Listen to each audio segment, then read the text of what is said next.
Hi, everybody. That was awkward. It's Spyro. The fourth one, but the second one though. What? No.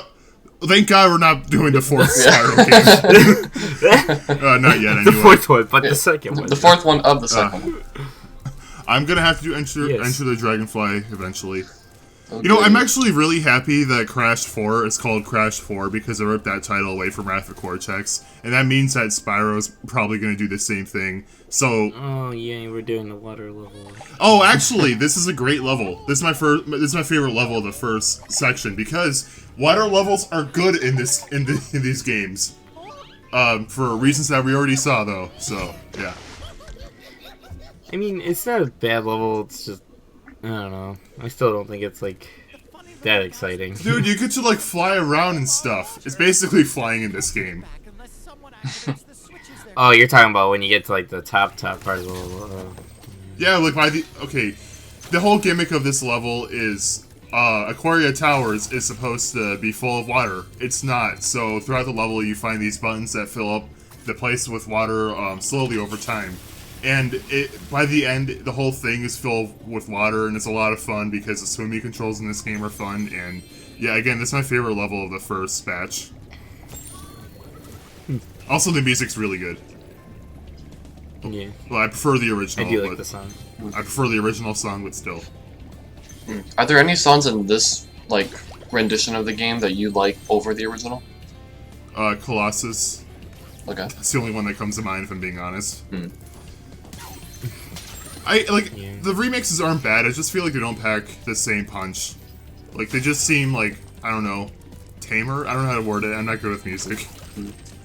Also, the diamond counts, like, throw me off, just from a Zelda perspective. The what? Just like 2 for green, 1 for red. Oh, yeah, okay, I wasn't sure what you were talking about for a second. Yeah. Yeah, I can see that. Also, those were metal sharks that look down there. Don't go there because the metal sharks kill you in one hit. They will chomp at Spyro and it kills them immediately, so be careful when you're around those.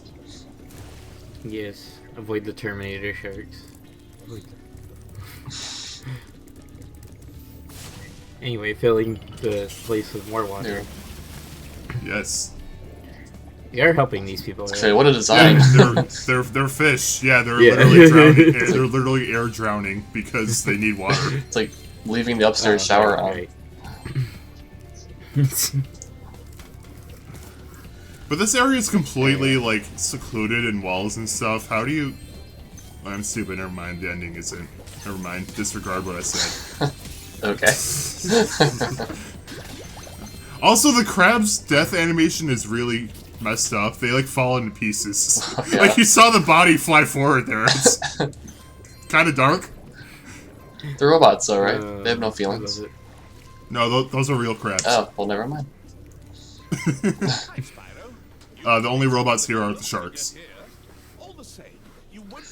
Speaking of sharks, here, Moneybags has this shark submarine that you're supposed to go through if you want to get through this cave without getting eaten. I have no idea if it's actually possible to go through there without it. I've tried. I don't think it is, but maybe it is. When you're making that segue, for whatever reason, I thought you were going to make a Shark Tank reference, because he's like an investor with money. I never even watched that. Yeah. I'm very dumb when it comes to TV shows outside of SpongeBob and The Simpsons. No.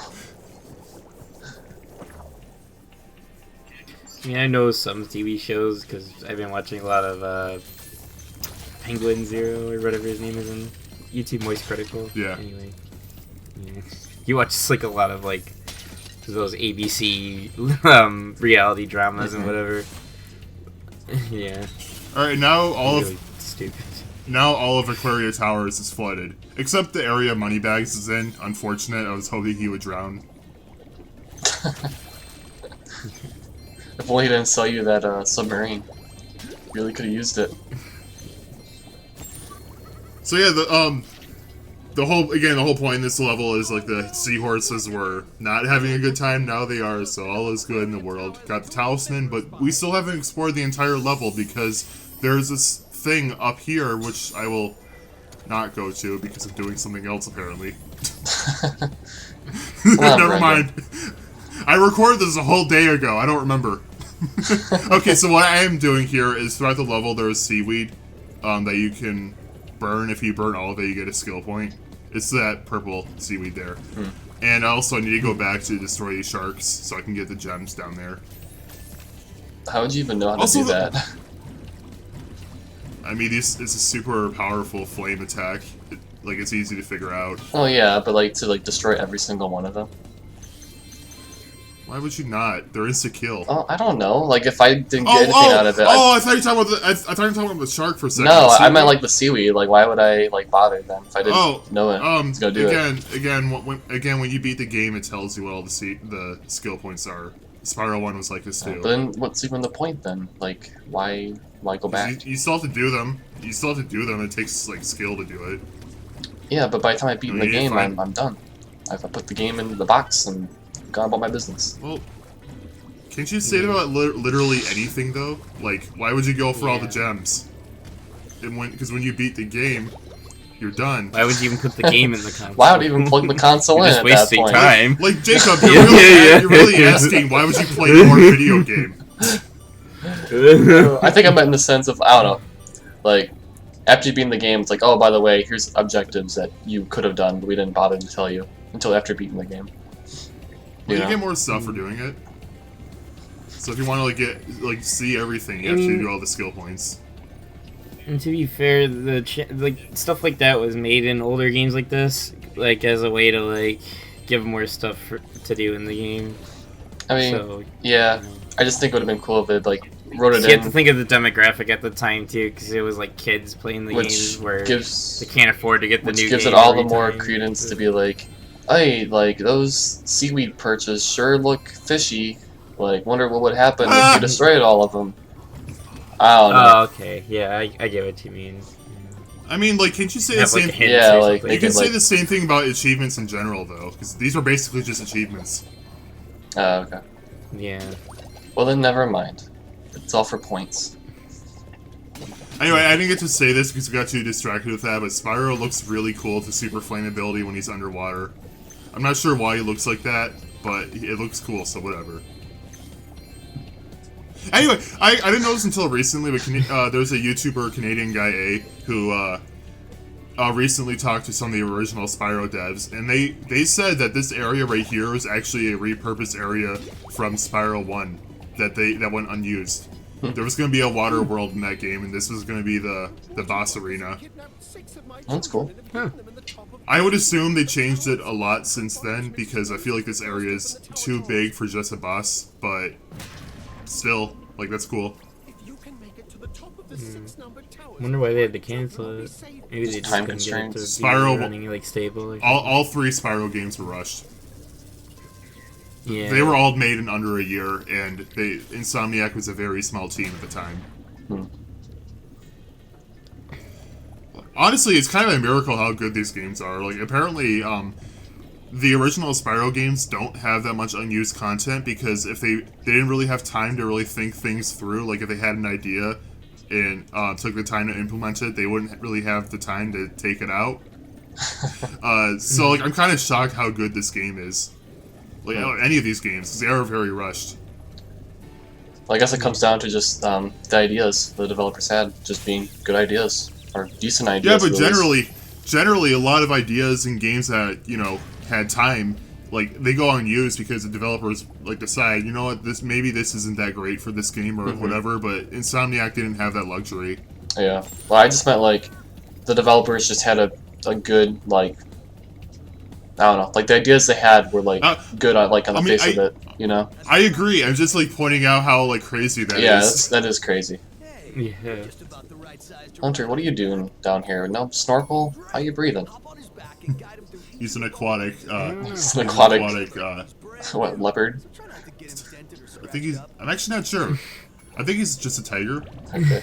That's gotta be scary. Imagine being on the beach or whatever, and just there's a leopard just coming out of the water after you. It really begs the question what he's doing down here. He's part of the cat family. They hate water. That scare me. Sun tanning on my bed, just leopard just walks out of the water.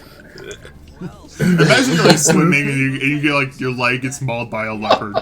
Jeez. Oh god, leopard! Oh my god. Alright. He comes out of the water just doing the. Okay, I haven't brought this up yet, but every challenge in this game before you start it has like a little difficulty thing, like a difficulty rating, 1 through 5 stars. But they are so inaccurate. There's so many challenges in this game that are rated 5 stars that are really easy, and so many hard ones that are rated like 3. Taking a page out of Superman 64's book. They did a really bad job with measuring the difficulty. Superman 64, am I right? Yeah. I was waiting on that reference. When I was playing this game, I was thinking, someone's gonna say it. It's not gonna be me. That's gonna be me. I was trying not to. It had to be said. I was half tempted to like put up the message, solve my maze that I don't remember what's his name. Lex Luthor. I don't know Superman. Doctor. There's no time to waste. Yeah. What an awful game. There's no time to Didn't waste. like the PS1 version get leaked out and it was actually like way better? Or something like that. So, yeah. Like development. I was gonna say, what would happen if that game was actually good on the N64? We wouldn't be talking about it. It'd just be an average How much of a game. different world would it be? Yeah. Well, that AVGN video wouldn't exist. I'm not sure what else would happen. I still got the Commodore version. Probably not much. Yeah. Well, we would have one less punchy bag with video games. Yeah. I mean, it's just a video game. It's not like it's going to change the world. Like, oh, this Superman game on the N64 is bad. That will eventually cause World War III somehow. Yeah. You disagree? Maybe it would. Maybe it would. Like, the butterfly effect. Maybe something as insignificant as a bad game would eventually lead to World War III. Yeah, I mean, you gotta figure, like, if a certain dictator's art was good, who knows? Would have been different. Oh. Could have been different. Yeah, you're right. Or the guy who made the atomic bomb, maybe he started a bakery. And if the bakery worked out, he wouldn't have gone into, all that fun stuff.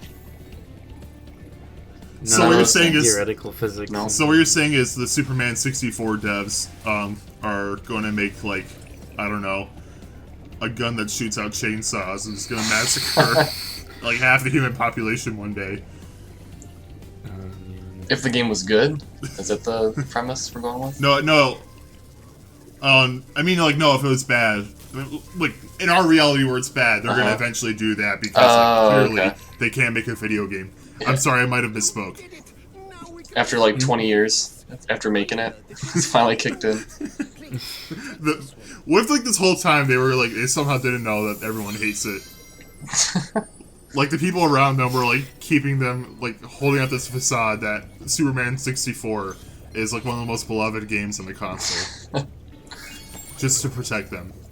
Even to this day, It's one of the best games ever. Like, no other game afterwards has done what it could do. Stop! Don't bury the copies! Ocarina of Time, more like boring of time. More like Ocarina. wasting your time. Oh, that's way more clever.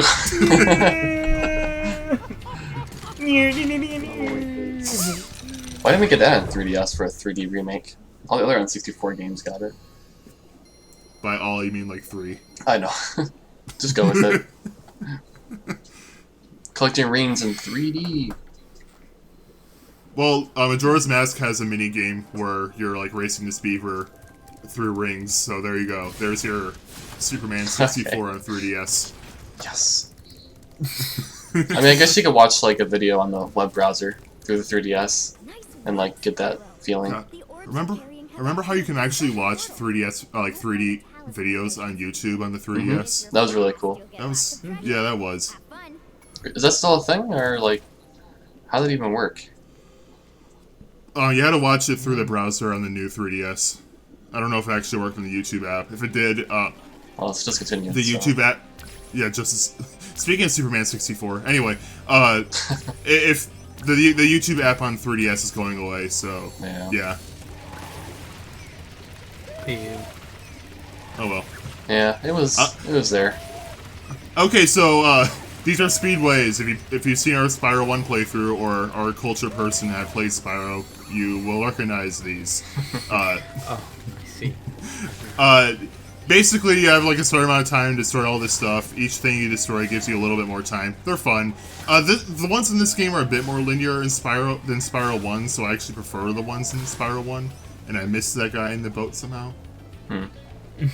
They seem like a good that was a distraction. little sloppy. That was sloppy, but whatever. I'll still make it. I just love how you had to cut off your flight. Yeah, just get to it. Yeah. It's like, just come here. I mean, yeah. Sometimes it's actually better to do that. Because, like, you know, you're always going forward when you're flying, so if you want to stop, you press the triangle button, and, well, I guess it's Y for this, because I'm on PC. But, I mean, you're doing much better than I am. I always, like, last second these. Alright, so one difference between these ones and the ones from Spyro 1 is there's actually a hidden challenge in each of these. In most of them, you'll find Hunter hidden somewhere. This one, you gotta talk to this fish lady. Also, you can kill these guys. You actually get an achievement for doing that. Hi, Spyro! How you? They're just so happy, like, watching you fly through the air, you come to them and burn them alive. The queen is just so unbothered. Man, that dragon really is something! Yeah, you can massacre everyone here and she won't care. More flying through rings. So in the original game, it looked like Hunter just sprouted dragon wings out of nowhere, so here they gave him like this...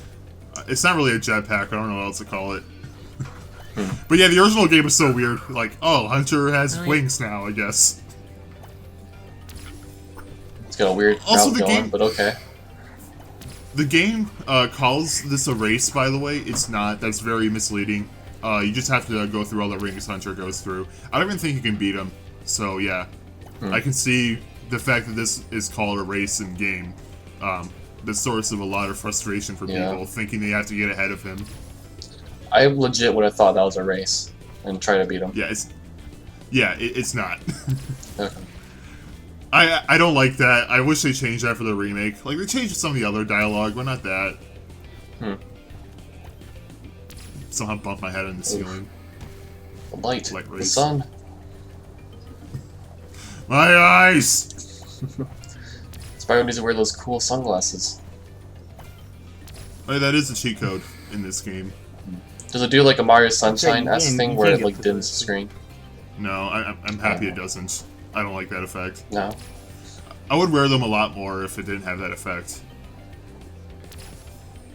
I mean, I get the idea behind it, but at the same time, Yeah. it's kind of like... Can you wear just a shirt or Why something? Why would I play the like, game like that? you can be selective with it. I mean, yeah, sure. I just don't like how it, you know, it darkens the game, so it makes it a lot less colorful and pretty to look at, so I just don't like wearing the sunglasses in that game. Even if I do like the way Mario looks. Why isn't that alt in Smash Brothers? It's like the main reason why I usually don't use filters when the game allows me to use them, even. Anyway, now I am done with everything in this area except for one orb I can't get yet.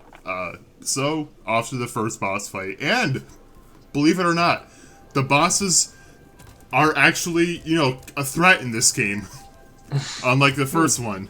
The bosses in this game can be surprisingly hard. If you're playing this game for the first time, I guarantee you, Gulp, maybe even Crush is gonna give you a hard time. Also, I forgot where the boss door is.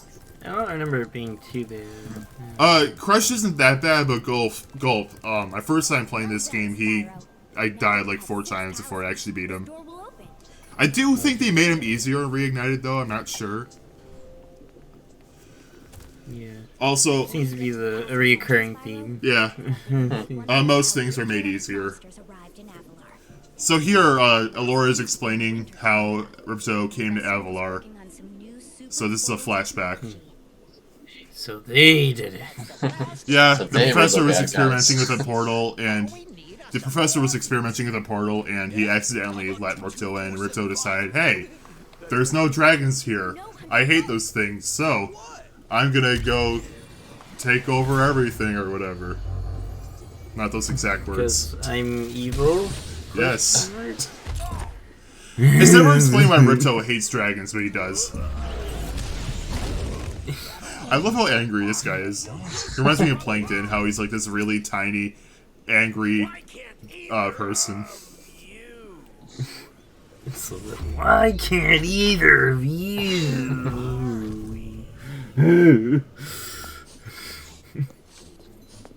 Now he's snipping people. That must be very, I don't know how to feel about this character. That must be very uncomfortable. Also, okay, I just want to bring this up. I really like how they made Ripto look more reptilian. The original game, he just looked like a Muppet, but here he actually looks like a kind of dinosaur. But I don't like how they made him thin. The original Ripto was really chubby, and I feel like that added to his non-threatening appearance. Yeah. So I just wish they kept the fat. Right. I have a lot of small issues with like every redesign in this game, if I'm being honest. I mean, I get why they made some of the changes, but at the same time, it's like, yeah, I don't understand it either.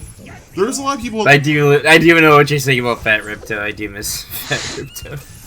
At least he doesn't have a horn made out of Jello, like in Enter the Dragonfly. Yeah. There's a lot of designs in this game I'm not that big of a fan of. That's actually a big complaint among a lot of the classic Spyro fans. Like, even Hunter, I mostly like the way he looks, but his eyes are very dopey looking in the original, and again, I feel like Hunter is just inherently a dopey character, so taking that away, just makes me sad. I do like the way the Professor looks a lot, though. So what were they trying to do originally? Were they trying to get a dragon in the first place? Okay, so what's happening here is Ripto hates dragons. It's never explained why, but he does. He makes a point of saying he hates dragons, so Hunter points out, hey, maybe we can get a dragon to stop him, and the Professor thinks that's a good idea, and that's when they go to Glimmer, because they get, like, strong readings that that area connects to a world full of dragons, and they just so happen to get Spyro. Right, but I'm talking like the first time they're doing the teleport. Like, why would they need a dragon in the first place? Oh no, that was just the Professor experimenting with technology. The portal wasn't there for dragons originally. Yeah. Oh, so this fight's actually... Also, he is not very smart. He just keeps hitting himself. Yeah. This fight can be hard if you're playing it for the first time, but like I annihilate him here because I know this game. Yeah. If you also if you do that, it looks like you can speed up the fight by flaming him. I don't know if that's just me. You have to flame him to beat him though. Oh, I didn't know. Okay, I didn't know that. If you want to speed up the fight, stay close to him while he's doing attacks and just avoid them. Because if you can stay close to him, then you can flame him immediately. I'm getting unlucky here because I keep on getting the fire, which is harder to avoid. But if he goes to one of the blue pads, he can just like timer jumps, and he's even easier to get quicker then. Yeah, I didn't even realize those like did different stuff because he's been on that same pad like every time. Yeah. I just got unlucky. I think it's that's because Brendan's trying to keep him in one area. Yeah, I think it's because I just flamed him too quickly, so he didn't have time to get away from one of the pads. Yeah. Also, I got a skill point there without getting because I didn't get hit during the fight. Each fight has a skill point where you have to do it without taking damage. I would say... I know it looks kind of jank, but I love it in games when you can stop like attack formations like that for boss fights. It just literally keeps them like with no effort. Spyro calls Ripto shorty, but he's about the same size as him. Yeah. Hypocrisy. Hypocrisy. Ah, yes. Seems to be a strong beat. We got a book. Also, magical book. We already had that. Oh. That was given after I finished Glimmer. Yes. That's where like it's the game stores all of your info, like however gems you have or whatever. Yes. Cool. So yeah, Crush defeated. You did not make it. Yay. that is the end of this part. If you can't tell from this screen of nothing, See I'm you probably next gonna put the time. cover art. Spyro Same good. quality content you love. Bye. See you guys. Spyro good. Play it. Bye.